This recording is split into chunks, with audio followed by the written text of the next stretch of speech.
linger. He's on the Pat Bed Pod talking about it. We talked about that yesterday.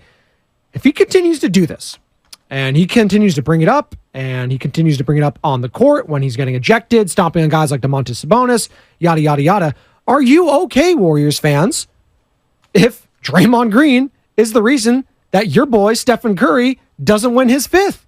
Because that's what it's going to come down to. Are you okay with that? There's different levels to this when it comes to made guys with the Golden State Warriors. You may say you love Draymond Green, and you do. He's a made man, but there's levels to it. The Sopranos, there's made guys. Say Joe Lacob's Tony Soprano in this scenario. Silvio Dante's is number 2. That's Stephen Curry. It's his number 1 guy. Paulie Walnuts, let's throw him in there. Friend, Klay Thompson. Draymond Green could be Ralph Cifaretto. Loose cannon. Can't trust the guy. He's cost you in the past. You okay with that? If he costs Stephen Curry his 5th ring, 888-957-9570, because right now, this stuff that he's bringing off and on the court, and listen, even if he does and they never win again, I still don't think Draymond's going to be blamed. I still don't. I think a lot of the fan base will still say, blame everyone else, because you know what, Joe Shasky, it's never his fault. He can do no wrong. He's shown that. Why do you say that? 3-1. It wasn't his fault. It was the ref's fault. He shouldn't have even had those technicals. It wasn't his fault. LeBron baited him. It was LeBron's fault, actually. Let's go through, where was it? Domantas Sabonis. Oh, he baited him. He pulled at his ankle. You know what? It's the refs. Everyone's against Draymond. Well, even just this whole... Kevin Durant. Yeah, real quick, Sam. This whole season, there's this dark cloud over the team, and we're blaming Jordan Poole for it. We're blaming Jordan Poole for being on the receiving end of Draymond's punch when Draymond's the one who threw it. Steve Kerr, you couldn't figure it out. Steve Kerr's fault. Hey, Bob Myers, you know what? It's his fault. It's never Draymond Green's fault, Joe Shasky. And you know what? Sooner or later, Warriors fans, you're going to realize if you never win another title again, it was on him, and you costed Stephen freaking Curry his 5th ring, and you're going to be upset about it. Because at the end of the day, no one is a bigger Draymond Green fan. If you're a Warrior fan, no one's a bigger Draymond fan than Stephen Curry fan. I have yet to, if you are, 888-957-9570. I would agree. I there think is most no people one that are is a bigger Steph fans than no chance. But are we not like, I hear what you're saying regarding, like, because we're assuming the team's good enough to win it all, but the chemistry's so bad because of Draymond that they don't win it, and then it's his fault. What about them just physically not being good enough to win it all? Okay. Is a possibility. I'm just okay. It's absolutely, because I think that's a bigger slice of the pie than most Warrior fans are willing to admit. Sorry, not to cut you off there, Joe. I apologize. That's all right. Part of that would be Draymond Green not being physically good enough anymore, right? And are we willing to accept that? Because don't get it twisted. It's going to fall off soon for Draymond Green. He has exerted so much time and energy on that body. He has exceeded every single person's expectations. And listen, he's great. He's a Hall of Famer. He's been balling. He's been guarding guys twice his size for damn near a decade. It's going to start coming back to him sooner or later. So yes, the fatigue factor will be. But again, Joe Shasky, we're not going to go blaming Draymond Green if that's happened. We're going to blame the other guys. Hey, why didn't these young guys help out these older guys? Why didn't the front office do enough to maximize these older guys? They should have known that these guys are aging. They should have known. They should have helped them. See, this is what I'm getting at. Well, CP3 will get blamed this year if they don't win. It can never be Draymond's fault. He gets some. Does he? He gets some. I give him a lot. Okay. But I feel from what I've shown yesterday, there was a lot of people yesterday coming to his defense. Of course. A lot of people. Well, and I think that because of the championship pedigree, we are willing to overlook a lot of other things. And it's not just championship pedigree. I mean, we're talking about dynastic pedigree, right? And I think when you're a part of those things, we overlook all the other stuff. And no one's perfect. Like, Joe, I love my brother, right? It's my brother. I love my brother. Deli boy. Been in wars with my brother. Against each other, against others. On the golf course? I don't necessarily love everything that he does. And there are times I have to ride for him, even though I think he might be in the wrong. Even though I think that he's my brother and he probably didn't act accordingly or the way that I would want him representing my family. And yet I still got to support him because that's my blood brother. That is my brother. That is family. So I do believe at times Steph Curry signs off on things that I'm sure he doesn't love. That could be his brother off the court as well, but on the court, like let's say you're working with your brother, this is a job, man. There's got to be some hard truths. Shout out Sanus Baratheon. Hard truths cut both ways. Right now, Draymond Green and that dark cloud last year, cost Stephen Curry a championship potentially. Steph showed up. He was that dude last year. He was hurt a lot. Yeah. We were talking about, and listen, Draymond on the court at a very good season for Draymond Green. But it was what happened off the court that cost them. Ultimately, that's what happened. They talked about it after the season. Let's get to the calls here real quick, Joe, because a lot of people want to weigh in there's here. another angle to this that I want to get into, but let's go to those. 888-957-9570. Robin, you're in San Francisco. Let's start it off. Hey, Robin, how you doing this morning? I'm fine. How are you guys? Tremendous. So, Spadoni, I agree with you 100% about Draymond Green, okay? But I'm going to take it a step further. First of all, I just want to say this. I cannot stand the ground Draymond Green walks on, and I'm starting to get a bad taste in my mouth about the Golden State Warriors because they enable him. And I love Steph. I even ordered Apple TV to watch his documentary, but he is passive-aggressive, and it gets on my nerves. And so Draymond Green is a manipulator. I know people like Dre. He likes to get a reaction. He knows who to pick with because he could easily be the odd man out. He liked the match, and he sit back, and because he got that championship pedigree, he come out smelling like roses, and he's still running off at his mouth. And I used to think that Jordan Poole should say something, but I think it's best that he doesn't because he should not give his energy to that nonsense. And I'm glad his father spoke up for him because if it was my child, just the way Day-Day's mom speak up, her and I would be going at it about him. He's not only got kicked out of games and tags, he quit on the team in 2019, but we totally overlooked that. Then he goes on and he tries to justify why he hit Jordan Poole because certain things a man don't say to another man. When he set up and called KD a bitch, an N-word, and everything. He's got a lot of nerve. And for this organization to enable him and for certain people on this radio station, not this show, to make Jordan Poole the bad guy and say that he was defiant and they couldn't get through to him. Well, nobody is no more defiant than Draymond Green. And as far as Kerr is concerned, in terms of they wouldn't have won the championship without him, let me tell you something. That's because of his offense.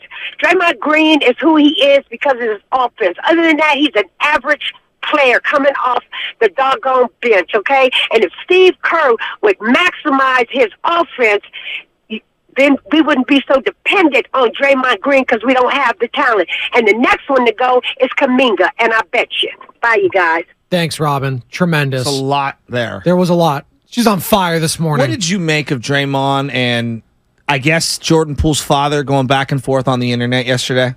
That was a father sticking up for his son. Which I think totally get. And I think it is, personally, I think it's killing Draymond that Jordan Poole's not saying anything. I think he's waiting to say something on this, so much so that Draymond brought it up yesterday, or, well, whenever they recorded the Pat Bev podcast. He keeps talking about it because he wants Jordan Poole to say something on it. Because as soon as Jordan Poole talks about it, he's going to pick a piece, whatever he's going to do, manipulate whatever the term you want to use, and try to attack him there. And I think it's killing him that Jordan Poole's not saying anything. So at the first glance that someone close to Jordan Poole said something on the matter, he ate it up. He wanted to go. So much so he was looking for someone to say something. You see that fake thing, that Kevin Garnett quote? The fake Kevin Garnett quote that he fell for? He was looking to talk about it. Jordan Poole doesn't want to talk about it, and it's killing Draymond. It's killing him on the inside. Coach Vallejo, you're on the Morning Roast with Spadoni and Chasky. What's going on? Hey, good morning, guys. And what I want to say is, I do really mean it. Good morning to both of you. I respect you both. Thank you. But what I'm going to say is going to be unpopular with both of you. All right. Okay? Because, again, it could have all been over. This whole thing could have all been over. And like you, I'm tired of it. If Jordan Poole would have punched Draymond back, it would have all been over. And I'll tell you why it would have been over with. Number one, he'd have respect from every man in the world. I don't care if Mike Tyson punched me. I'm going to retaliate. And you know what? You'll get respect from the bully, and you get respect. Your manhood will stay in place. What's at stake right now is Jordan Poole's manhood. The other players in the NBA do not respect Jordan Poole, and to a person, they all said they would have retaliated. Now, the worst thing that happened was his daddy coming to rescue him. If that was my son, I would have pushed my son back out there. Son, you can't let anyone run over you. It's okay to lose a fight. Losing a fight is not the worst thing in the world. The worst thing for a man can do is not fight back. And right now, Jordan Poole has no respect for any man at all. And I know some people who are Coach, can we? I want to let you finish. There's been times my own father has told me, Joe, you show more strength when you don't fight back. So what do you say if because that's what my dad, and believe me, you're talking to someone who I literally have marks on my resume, my life resume, from negative things that I've done to myself because of physical altercations, and I've had to show more levels of maturity not fighting back. And I think that my dad gave me good advice in those situations. What would you say to people that say that? My answer to that with Joe is, I guess it's a different philosophy, and it could be a different culture. Myself, being an African-American male, which I really hate that term, no, I cannot allow a bully to push me around. Did you hear what Eddie Johnson, the former NBA player, said? He said, I would have picked up a chair and I'd hit Draymond. I'd have did anything if you're the underdog.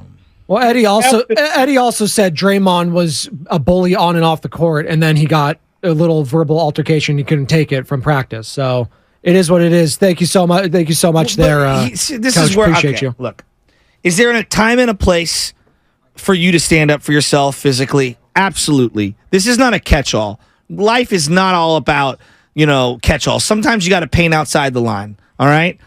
But I would say this. You do not always, in every circumstance, show manhood and toughness by fighting back. Sometimes, I'm not saying all the times, and I don't even know if it works in this scenario. I really don't. I don't. But I do believe sometimes you do need to walk away and be the bigger man. And trust me, I hate hearing that. There's nothing... Every child in America who's a teenager hears from their parents at some level, or their guardians, or someone in their life who they respect, and is like, you got to be the bigger man. You got to walk away. You got to be the bigger man. You got to apologize. And we all are like, no. But there are times where that is actually the right game plan. Who gets in trouble every time that happens? It was the guy that hit first or the guy that hit second? It's always the retaliator. We see it in sports all the time. Literally happened with Draymond. Sabonis did the little ankle grab, tried to get under his skin, and it worked, and then stomped him. This what happens, and Jordan Poole, and also to the coach's point, and I appreciate the perspective. That's fine. That's his place. That's his truth. That's what he's going to go by. But Jordan Poole is also trying to seek a contract, right? He's trying to get paid. What if he did retaliate? There would have been cause for the Warriors to say, you know what? I don't think it's going to work here. Let's ship him off, because they've already proven that they're going to reward Draymond Green no matter what. They're going to side with Draymond. They've already established that. So the moment that Jordan Poole punches back, he is messing with his financial future. And he wasn't going to do that, Joe. He wasn't going to do that. I just think that what ends up happening is people are like, and I see this from the 925, walking away after getting smacked in the face. Lol, I can't get on board with that, guys. All right. But you do realize there are consequences when you do retaliate. It's called being a grown-up, though, too, a little bit. Right? What? A little bit. There's some sort of maturity there, not fighting back. Of course. That takes a level of self-control not a lot of people have. I find it interesting how everybody thinks they have the solution. I don't even pretend to know what the right answer is. I admit that. I'm telling you that there are times when I totally subscribe to, you got to defend yourself. And there's other times where I'm like, you need to be, the bigger person and walk away. I don't even know what the catch-all answer is, but I'm sorry. Automatically saying that violence is the immediate answer and confrontation physically is the automatic rebuttal answer and the catch-all solution, I don't think that that's right either. I think there's somewhere in the middle is the answer. Let's hear a little bit from Draymond Green on the Patrick Beverley podcast, and we'll get back to your calls here in just a second. 888-957-9570. Are you okay, Warriors fans, if Draymond Green is the reason that Stephen Curry does not win his fifth ring? Because I believe they may be on their way of doing that. 888-957-9570. Here's 650. They're saying it so succinctly. My grandma used to say to me all the time, pick your battles. And I agree with that. And choose them wisely. Used to be a segment on Will and Dibs, pick your battles. Draymond Green on the Pat Bev podcast talking about, quote, I don't just hit people. I don't just hit people. I've been in this league 11 years. I ain't just hit nobody. You know what I'm saying? and so dialogue, happens, and dialogue happens over the course of time. You know what I'm saying? Like you usually ain't just triggered by something like that fast to that degree. You know what I'm saying? Like this is a team. You know what I'm saying? Like ain't nobody on my team triggering me in an instant. And so dialogue, of course, happens over time. And, like I said, Cam's stuff wasn't accurate, but, we know stuff that you don't say amongst men. You know what I'm saying? We know, things that you have to stand on. And as I've admitted before, I was wrong in the way I handled it for the situation where we were. But I'm a man at the end of the day, I stand on business. Your thoughts, Yoshiaski, when you heard that? It's just, this is what I was thinking as a Warrior fan. Dude, I thought we turned the page. I thought we've moved on. Like, you won the war. Talking about turning the other cheek, turning the other page. I mean, it's over. Like, you've won. Nothing positive can be gained from everybody rehashing the soil that's been fertilized, plucked from, and re-fertilized, plucked from. This ground needs to be laid off for a couple of months. You need to back off this thing. I kept thinking about it from Steph Curry's perspective. I'm having the greatest week of my life off the court of basketball, in the sense of, like, obviously getting married and having children are going to be the top things, but like other stuff, like you won a golf tournament you clearly cared about. You know what I mean? You're on Good Morning America. You've got your doc being released in the next 24 hours. This is all about you feeling good in the off season, and you're at the peak of your powers, and you're getting all of your just due, and you're trying to salvage the final couple years of your career by winning one more that puts you in the 1% of the 1% of the 1%. And you thought you eradicated all the negativity, and then he's bringing it back up, and you probably see it going, come on, man. Come on, man. And then I was thinking about it from Joe Lacob's perspective. Dude, I just gave you a contract extension. We just talked, everyone, from Larry Harris to Steph to me, about how we cannot have the stuff that happened last year carry over into this year. We need to eradicate the bad vibes. And then you're bringing up the bad vibes again? Come on, man. Can we move forward?